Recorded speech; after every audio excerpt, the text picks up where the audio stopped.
Simulan na natin mag-edit. Siyempre, kailangan nakaka-copy-paste na yung ID number niya at nakasave na ang picture niya. Assign. Yung sinend ko sa inyong backdrop nyo, yun yung, so, ako kunwari, for example, eto. Yun yung sa akin. So, may member ako, diba? Punta ka sa dito, hanap ka ng add photo. Then, yung picture niya. Ayan na siya sa baba. And then, add.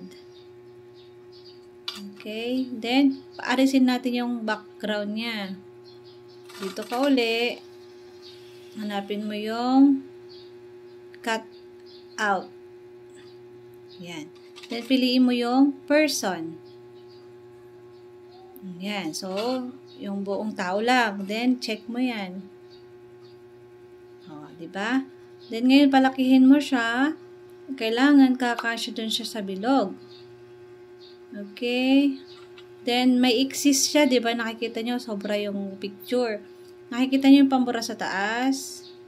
Then, may exist din siya. Burahin natin.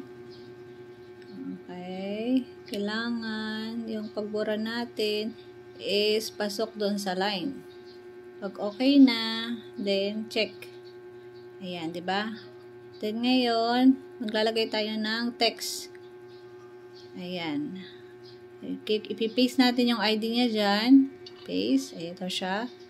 Okay, ayan na. Then, ito yung pangalan ng edit, pag-edit natin. Horndon. Horndon.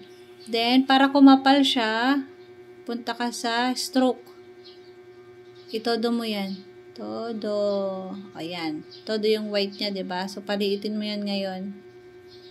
At pagkasyahin sa box. Ayan yung box sa baba. Ganyan lang. Oops. Ganyan lang siya. Okay. That's it. Then, save mo na yan. Save to your gallery.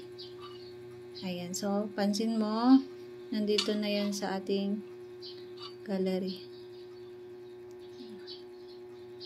Ito na siya. Ayan. Ganun lang. Thank you for watching. Don't forget to subscribe. Bye.